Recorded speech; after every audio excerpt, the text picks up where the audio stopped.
Drok thou, young ones, and welcome to the 7th episode of Grubby's WarCraft III Commentaries. You can find the previous 6 episodes at youtube.com/Steelseries. Please subscribe to their channel to be notified of my future episodes. Hello guys, I'm Manuel Grubby Schenkhuizen and I'm hopelessly in love with the beauty of WarCraft 3 and gaming in general. I even managed to unexpectedly make pro gaming into my profession, something which I never believed would be possible until it actually happened. Last year, in 2010, I faced one of the most humongous missions of my career. I was to take on Infi, Chinese human player extraordinaire. Faced with the dreadful prospect of his massively fortified and defensive expansion strategy, leading into an aerial dominance force consisting of Griffin Riders and Dragonhawks, I prepared rigorously for exactly that. Infi was given first map choice, and he chose Melting Valley, one of his favorites. I feared I'd probably lose the first one and set my hopes on winning the next two. Nonetheless, I bit into this piece of game like a crocodile on crack, and the game before you is this result. As your king of orcs, I implore you to sit back and enjoy. Look there!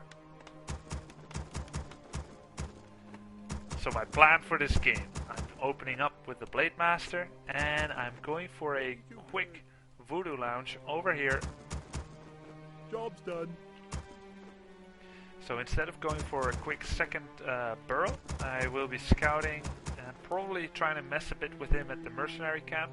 Looks like this one will build. No, this one has the scout peel. And no, actually I am making a burrow. So what I really want is a quick second peon to build a Voodoo Lounge here, right on time, as I get the 30 lumber. So I don't want to make it rather low. I could make it here or here or here, but I want to make it all the way here. And this peon will be scouting the mercenary camp. Now, I'm scouting around here on the minimap rather than here, because he can get out a quick footman, which will be scouting for my peon. So this will be kind of like a surprise peon entrance. Ready to work. Now my second burrow will soon finish. I will make a second grunt. I just start out creeping here and verifying in fact that he is indeed going for the expected Mountain King plus mercenaries plus militia creeping. I don't see his hero yet, but I don't see water elemental, and I can tell from the damage distribution that he has a Mountain King. Yet I still want to go a bit closer to see what item he has, and I see a wand of mana stealing. We're under attack! Now, every item that he gets requires a different approach. If he has greater healing potion, that's pretty nice. All I need to do is move in and harass without in fact attacking his Mountain King. Now if he has one of Mana Steal, it means I'm less able to rely on my Windwalk to get out of danger. So my get out of jail card really isn't worth that much. So at this point it becomes kind of risky to harass. Nice little chase down he did there with his footman to take down my peon. And I take the cheese of this scripts, I usually call it. You gotta just imagine, there's a saying in Netherlands, if you make yourself a sandwich with cheese in the middle, and someone comes in and he takes the slice of cheese out of your bread, he took the best part of the sandwich. So they took the cheese out of your sandwich, which is a kind of dickish thing to do. I really don't recommend doing that to your best friends. But that's what I did to the script camp. I took the cheese, got the item, and came here to try and buy a boost of speed. But he got Dust of Appearance and used one of Mana Steal, and I'm forced to make my getaway, since I want to survive and not die and lose the game right away. So use my heal salve here, and at least he took a bit of damage probably from the creeps, Job's done. which is pretty nice. He's pretty low hit points already. I woke them up as he was there, and now he's bringing in the standard militia for the standard expansion timing. And I in fact practiced the build whereby I lured his creeps and I forced them, or at least I tried to make them shockwave all his units, and that's a pretty nice shockwave. Thank you very much there, creeps. That's one way to abuse the artificial intelligence of the game. And he don't much like that move, so he Stormbolts me, he does have appearances, and he won a Mana Steal and he Stormbolts again. But with the intermittent heal salts I'm doing, I should be able to make my getaway, and I do need to make a block, because he has boots of speed, and I don't. But with the grunt block, I am able to get away, and he lost his troll priest to the creeps. And that's a really good result for me, because he really needs that healing on his mounting. Now the delay I provided was enough for him to be forced to take down his militia back to his base, go all the way home, and then recall them again. And by this time, all the creeps are getting frost armored, which makes it pretty hard for him to creep. So he can't even, in all fairness, creep this very well. And he's losing his footman over there. Now everything would have been completely perfect if it wasn't for the loss of my Blade Master over here. And it kind of offsets a lot of the damage I've done. And it doesn't help that this grunt gets ensnared. That bash in the bolt, making sure he can't get away. MK level 3, and I have to choose, do I revive my hero at the altar or at the tavern? And I do revive it at the tavern, because I know he doesn't have his camp finish yet, and I hope to come in and do some more damage. I can't just let him get that expansion relatively easily. Losing another footman. I'm getting level 2, trying to kill some militia. Every peasant I kill will slow down his lumber and his building production. And that means later Griffin Riders, which will give me more time. But then again, every grunt I lose means I'm creeping slower with my later Shadowhunter and third hero. And that's not good. But you always have to, I can't stress enough how you always have to click your opponent's heroes, because he doesn't have enough mana, so I know I can be relatively risky here. He can't Stormbolt me, so I kill one more peasant, then I have to run away. He does the safe thing, first making 2 towers, and then getting enough money to do the expansion, which he will have to build right over here. Making a tower at home now, and I've got my Shadowhunter out. And a Beastery and a Spirit Lodge. Work complete. Usually what I like to do is crank out one Spirit Walker first, and then a Witch Doctor, or the other way around.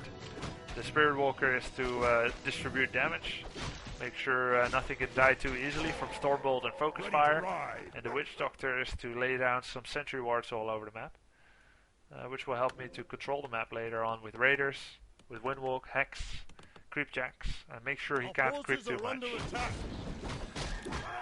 Just to explain what is going to be his game plan, he's going to get that expansion, he's going to make towers. He's not going to try to finish off the game rather quickly. He just wants to be safe, really make nothing more but a pitiful army and rely on tower defense. Our forces are under attack. And his hero will serve a sort of scouting, creep whatever he can, and harassment role. So he got a potion of invisibility and invulnerability.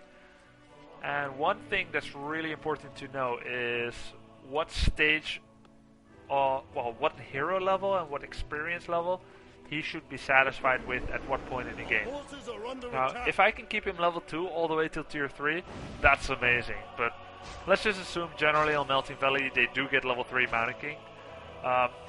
Level 3 Mountain King is the most that I can accept. The most where I can say, I don't like it, but I know I have to accept it. If he gets level 4 before tier 3, that's really, really bad. It means more strength, hit points, mana regeneration, mana. Yeah, that's bad. And then it also means a quicker route to level 5, which he will probably get as soon as the killing starts with his Griffin Rider. So it's very important that not only I keep creeping, but I also prevent him from creeping, cancelling my expansion or anything like that. Because he will get a huge lead on the expansion timing, so I need to have the advantage on everything else. Hero levels, items, hero diversity, so hero quantity. Hopefully I will be able to bank on 50 food more longer than him. I need to have creeping advantage, basically everything. I can't lose any units, I must continually kill his units, and that is how the status quo is reached in this particular type of game of Orc versus Human on a map like Melting Valley, where the human goes for the Mountain King first and the tier 3 Griffin Rider strategy. Job's done. So he did not like his chances in stealing the creep over there. Are under attack. And he did see where I was, so he knows he can go to my base and go use Stormbolt and kill some of my peons over there, which will slow down my tech and my lumber production. Job's done. There we go, 1 bolt and 1 hit. And he hires a Zeppelin and a Goblin Shredder, which will help him with his lumber. I'm trying to escape my peons, but he kills another peon. And at that point, he doesn't want to risk having to use his town portal, so he just stabs and teleports out before I can be there. But in fact, I ignored him completely because I felt he'll probably stab. And that's one of those, I guess you could say, meta-game decisions you make, where you know, maybe a lesser player, a lesser human player will stay there till the end, till I come in and I snipe him or make him force to use TP, and maybe a lesser orc player will try to run back. He stabs out, and that's a whole bunch of wasted time. But we're kind of on the same thinking level over there. He's got his 5 towers, he's got his masonry upgrades, blocking off over there. And let's just take a look at his base. He's heading to tier 2, will soon reach tier 2, and he's level 3. I'm just creeping the creeps in front of his base first, so that then I can branch out on the map and creep everything as it gets further away from his base. And that's really how I can make sure that he doesn't creep this, because let's say if I go top left, he'll happily creep this. He'll get level 4, he can get an amazing item, in this case Mana Stone, thank God. There he comes in and snipes that creep, pretty nice move by him. Now level 3-3 against level 3, so that's a nice hero level advantage, but not enough. Ideally, I want to be at least 4-3 or 3-4 against this level 3-1, and possibly even better. I mean, the better the difference is, the better it is for me. Now, note how at this point I'm Spirit Link, so I'm able to distribute damage, and I have an ensnare on this Zeppelin, in which his Mountain King is. And as long as that Zeppelin is ensnared, he cannot do anything. He can't Stormbolt, he can't Town Portal, and I could of course kill his Zeppelin, but that will just mean that his Mountain King pops out and is able to do all sorts of things again. So rather than that, I'm keeping him out of the fight by continually ensnaring the Zeppelin and basically giving him no choice of using that Mountain King. Now, that's a cute idea if at the same time I'm killing a lot of his stuff, but that wasn't actually the case now, so all that happened is that I just took a whole bunch of damage. And wasting time for both of us, like let's say I'm not creeping, he's not creeping, that makes him happy. So eventually I got the idea and I went over here to the shop. This is the nearest creep camp of value, which is near to him, so I choose to creep this.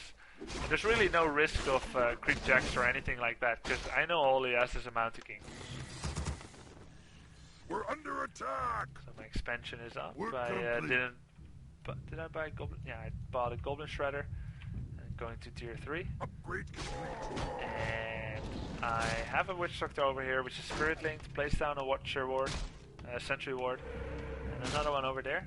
And I will have to try to heal wave it, but no, come too late. So all I have right now is these 2 Sentry Wards. Pretty nice to see whenever he's near or Work leaving complete. this space, but I don't have the amount of coverage that I ideally like to get yet. At the same time, I am upgrading Shaman Adept Training, which is kind of a late 2010 development. Started first by Fly 100%, which is besides just getting Spirit Walker and Witch Doctor, the Witch Doctor being my addition to the flavor of this matchup, definitely. He started also adding Shamans, so there is some time where you can save up from 2 or maybe even 3 bases before the human attack hits, and you can use that time by getting Spirit Walker Master upgrade, Shaman Master upgrade, and that will help out later with Bloodlust. There's his first 3 Dragonauts. I'm able to ensnare them. Chose a Goblin Alchemist for my 3rd hero, and I also chose to save my Rings of Protection and gift them to him. Let's take a little look at his attributes. He's got really low agility, very high strength, which means hit points, and pretty decent intelligence. So really he's suffering in armor class and attack speed. So whenever you can give Gloves of Haste or Rings of Protection to the Alchemist, it really covers up for his weaknesses. So instead of a 1 armor, he's got 6. That's pretty nice. That's a 500% increase. Whereas if I gave it to my blade, it would be not even a 100% increase. So pretty nice to save them for the alchemist. And I'm going for an altar kill here, which means if I later snag a hero kill, I'll be able to keep this hero out of the game for a while. And it also means no blood mage yet. He does have paladin already, and he's using sapper there. And he killed a peon and a tower. Now he will have to probably town portal out. And there we go, we both use a TP. And he used the time here to build a bunch of towers here. So later he can make a town hall there, and he will have his third base well secured. Me, I'm still saving up at 50 food. Made 4 bestiaries to offset the fact that I'm not actually making any production now. But I just want that bonus income. No upkeep. He's still at no upkeep, so we're getting the same amount of income. And I want to wait as long as I possibly can to go over upkeep. And I once did a calculation. I think it was with the Muslim. He was at my place. He's now a known StarCraft 2 player. And he was pretty known in WarCraft 3, although maybe not as much. And I calculated with him, what is the ideal resource amount to start going over 50 food with? Because as soon as I go over 50 food, my income will be reduced, which means I'll be able to produce less extra units, so we'll be relying on my stockpile of gold more. And we figured out the sweet spot is somewhere around 1800 to 2400 gold, probably around 2200 gold. If you start producing from 4 bestiaries and bat riders then, and you already make sure you have all the vital items that you want to have, which I basically do, you will be able to reach 80 food without a problem. Making sure you have enough lumber. You will be able to reach 80 food without a problem, and then you can even go over 80 food more. So that pretty much means maximum army up to the point of confrontation. So you can see I did go at around 2000 gold. Thanks for the practice, really helps. Research complete. And now I'm starting to make mass bat riders, and I'm also just finishing shaman master training and making a spirit walker and more shamans, which will help later. I've got the sentry ward over here, and now I'm going with my witch doctor to try to get coverage of vision in the corners of the map. And the fact that his town hall is so exposed means I can actually take it down with raiders. No pillage yet though. But I can, kind of an unexpected kill here. Was able to take down his peasants, and snare the peasants to stop repair. And I can take down this town hall over here. The earth guide me. Yeah, and you see I can easily produce 3 more bat riders, which will put me at 80 supply. Am I making more bros yet? No, I will have a momentary lapse at 80 supply, which is just as well. You don't really want to go into high upkeep unless you absolutely need to. So, yeah, I reached 80 supply with a pretty decent trust fund. And trust funds are nothing bad to have in WarCraft 3, unlike in StarCraft 2. Pretty good to save up money, especially with the way how upkeep works. Yeah, and these movements are no surprise to me. Him getting level 4-2 is not quite that nice for me, but really you can't prevent that forever, especially if he has a couple of Griffin Riders already. But yeah, ideally I would have prevented him from creeping either corner, but I'm after all not almighty, although sometimes that may seem so. Lol. Anyway, that was lame. Yeah, he's creeping my big camp over there, that was bad. We get Scroll of the Beast, very useful, although I can dispel that of course. Just snagged 1 Griffin kill there, and finish up the camp. And creeping some more. There's a couple of camps left on the map, but ideally I get them all. Got that Coda Beast over there, really varied army, couple of leftover grunts, raiders, bat riders, Coda Beast, shamans, spirit walkers, and I've got that witch doctor putting sentry wards over everywhere. So I just want to stop this expansion attempt first. You really gotta stop these attempts in their infancy, lest he gets a whole bunch of towers all the way like that, and there's really no cost efficient way for me to clean that up anymore. We're under attack. So now that I'm at about 80 supply, I'm getting more upgrades. I'm getting more shamans. I'm getting war drums upgrade for my Coda Beast, which will give plus 20% damage to everyone around the Coda instead of the usual plus 10%. But that's a nice upgrade to get. And I'm also getting liquid fire, which, to my knowledge, no orc ever uses at all in any kind of serious macro games. But yeah, I do like to get it very much because it prevents repairs. So if I get a nice position around the town hall, I can take it down, and the usually expected mass peasant repair will be completely to no avail, and that will help me to take down this expansion again. So far, this has really been more of a cost for him than a benefit, and if I head there rather soon, try to take it down again before it becomes really problematic for me, fighting with 2, 2.5, almost 3 bases against 3. So he's got 3 armor upgrades already since a long time, and he's got 2 attack. And he's probably going for the 3rd attack, and it's nearly finished. And he's still at 50 supply. What a baller, what a sick baller. With a whole bunch of towers to protect. A lot of income, and he will be able to produce probably all the way to 90 or 100 supply if his wood permits. So I think it's about the right time for him to go train over 50 already. I'm at 80. Getting this base up, placing a bunch of towers. You don't want to place them too close to each other, because he'll be able to use a cloud from the Dragonhawk to disable both of them. And here we go, he's trying to repair. No can do, sorry. Nope. I say, and I liquid fire the town hall. Bloodlusted Bat Riders. Maybe even getting 1 attack upgrade? No, not this game. Take down the town hall. He'll probably start right away again. If he does, I will turn around and try to kill it again. Now, one thing I do, which I noticed a lot of players don't do, is pretty nice Witch Doctor control. I always put it on control 0, so that even if you forget where that little speck on the map was, you can just press 0 and start using them again. Basically what you want to do is you select that Witch Doctor, you place the sentry ward here, shift click move back, place one here, here, and then move it back to a safe neutral place on the map where he probably won't find you. And since you got him in control group, you will be able to use him again. For harass there, kill the tower, town portal's out. I do a defensive town portal. I'm over 80 supply because he could be saving up his whole army in secret, and in fact he is already saving up, so it is just as well that I'm going over 80. I've already got 3 bases of income, well 2 now.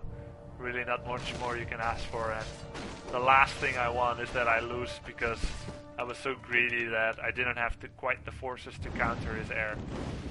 So yeah, made more Bat Riders to go over. Making even more now. 3 more Bat Riders coming up. I'm mining just 4 pills here. And I know this isn't kicking in yet. So now I see where he is. I can either try to attack this and contain, or I can go for his mate. But if I do, he'll go downstairs, so I decide to go in here. And boom! I activate his Scroll the Beast in protection, which means I have to move back a bit and make him clump up when he comes for me, and that will allow me to disenchant all his units. Don't go in charging foolishly into all these towers. That's a huge benefit to his army, and he will be able to spread out his army very well, so that both my acid bomb, which is area of effect armor reduction for him, and all my unstable concoction, which is the splash damage, the suicide bomber splash damage from the Bat Rider, they'll all not be quite as effective. He's got mostly Dragonhawks now on account of me having a lot of Bat Riders, and he will try to aerial shackle the Bat Riders to try to win those aerial combat. And again, me moving in here, still not getting attack upgrade, no, but I do have liquid fire and losing a couple of bats, but taking this down again, pretty nice skill, and making his economy not too crazy. So TP and speed scroll will allow me to catch up very well. I probably will be able to mass explode on his hogs, but no, I don't want to run the risk of having like a semi-explode where they're all half-life but not quite dead. He goes home and he gets a scroll of regeneration and heals everything really cheaply, and I just wasted 1,000 gold, so I did give the desist command to my Bat Riders. Do not engage. Yes, War Chief. That's what they say. So he's once again rebuilding this, and I'm getting more Bat Riders. I have really low income, but I do have map control. and I do seem to have the superior army combination. Really, when I have that much bloodlust, ideally he would want to add some spell breakers, but he just doesn't have the economy with me continually taking down that town hall. And I will be trying once again to buy a town portal. I cancel the unit over there. Go for this base, take it down quickly, and then scramble to protect my own. And with that fortified burrows, and the fact that his army is mostly Dragonhawks, I know he doesn't have the damage output to quickly trade base and kill my base. It would be a different story if he had 80 or 90 supply Griffins. That would go really quite fast. So this is a pretty favorable trade for me, and then I'll just TP to save my base. Our town is under siege.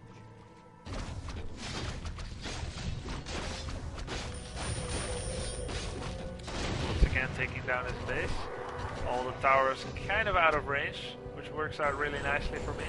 And finally takes down my burrow, but really didn't lose too much peons, and boom, I move in and snare one of them. And this time I think I really got it by the balls. He's killing a tower here, but all his hawks are exposed. And I will be using my Dragonhawks, my Bat Riders. Ew, my Dragonhawks. Ew, I'm not human. Ew. I can try to use my Bat Riders if he flies in again, but I think I kind of lost sight of where he was. Now he's once again rebuilding this base. Dragonhawks move in, and boom, my Bat Riders gone. Massive explosion. Instant level up for my Alchemist. Now I'm level 443. Drop all the way down to 72 food. So I'll be resupplying up to 80. And he lost a large portion, and he's now at 53 supply. So really the key here so far of this game is economy management.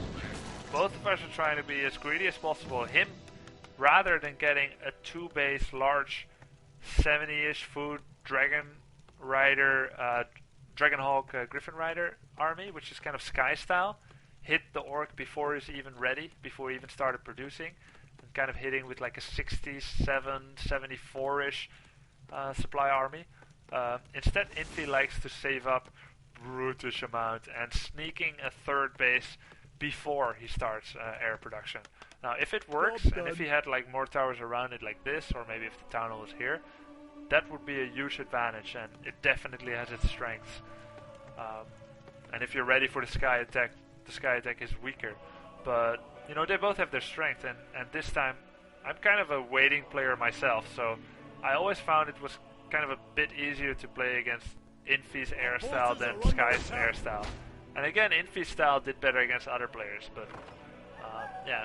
Also, of course, I got some lucks in this game sometimes. There's so many variables in WarCraft 3, which is also the beauty of it, but it's really hard to sometimes measure and analyze exactly why you're ahead and how to change your creep route. I mean, there's a million possibilities. You can creep this first, you can creep here, you can creep here. There's so many different items they can have, and really items, it's not all about item luck. It's very much about how they're used and how your opponent responds to them. And a lot of the whining that happens about certain supposed imbalanced items is just because your opponent is doing like the wrong decisions based on that. That's really a true thing, and I can know because I played a lot of WarCraft. For example, if you see your opponent has greater mana, you don't go move in, get stormbolted to death, and complain that he has such a nice item. You just don't play as aggressively, and you try to go for other benefits. And that's really how it works. And I think pretty important to remember. We're under attack. Work complete. That lightning orb is pretty nice. When he uses Staff of Sanctuary and he tries to escape those air units back to his base, he can go in with the blade and Spirit Link, of course, and take them down pretty easily when I'm level 5.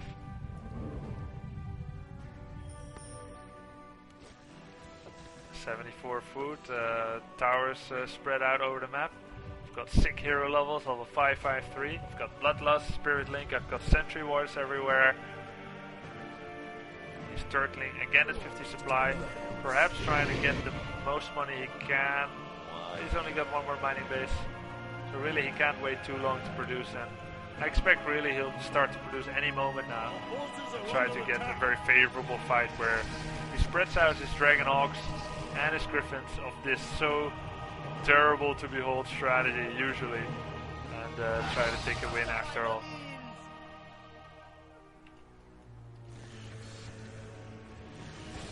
Got well over 4,000 lumber. That Shredder's really one sick puppy. Really, deforestation is not a political agenda that he's particularly worried about, or an environmental agenda, I should say. He's still saving up on 50 supply.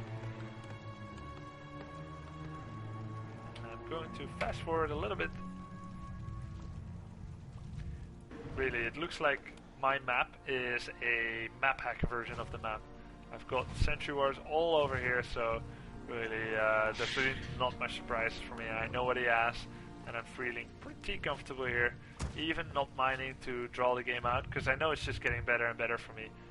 I'm mining from 2 bases, he's mining only from 1. Now he is pumping to go over 50 food, but perhaps a little bit too late. He has well enough gold to have been at around 80 supply already.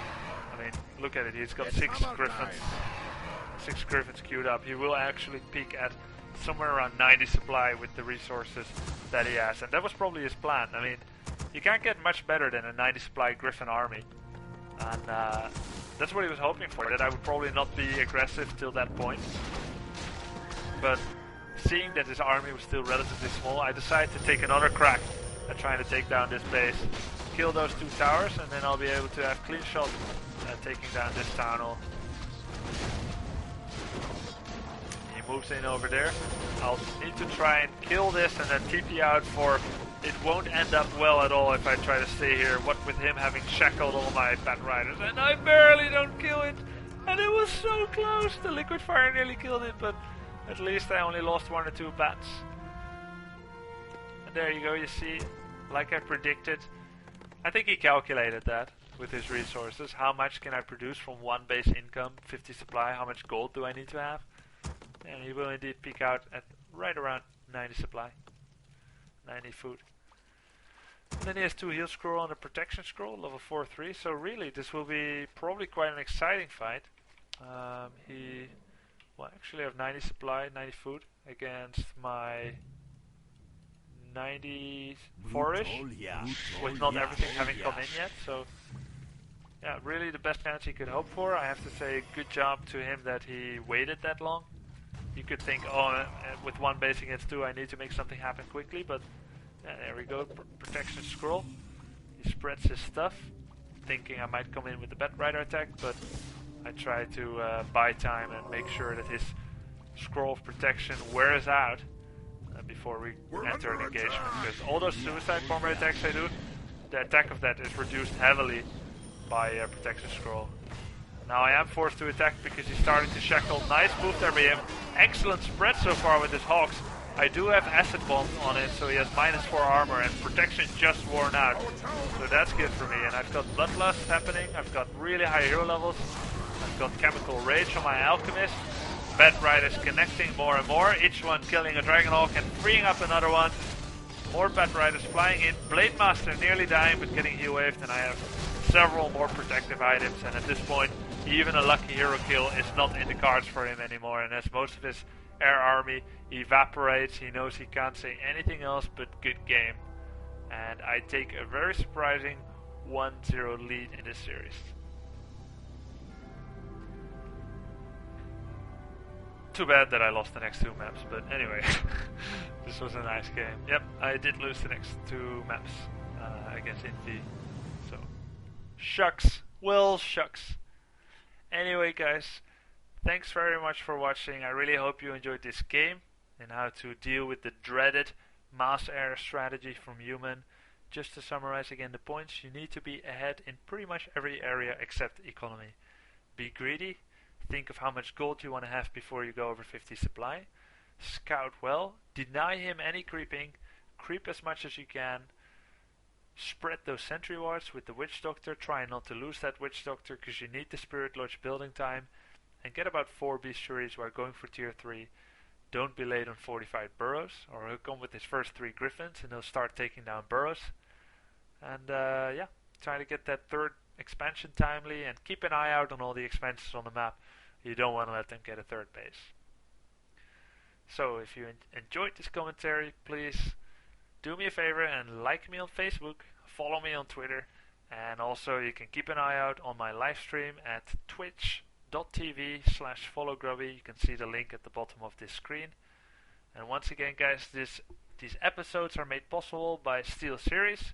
You can find all the past, the future, and this episode at youtube.com/Steelseries, and subscribe to our channels to be notified of any future episode. Thanks very much for watching. I hope to see you again in episode 8 of Grubby's WarCraft 3 Commentaries. Bye bye.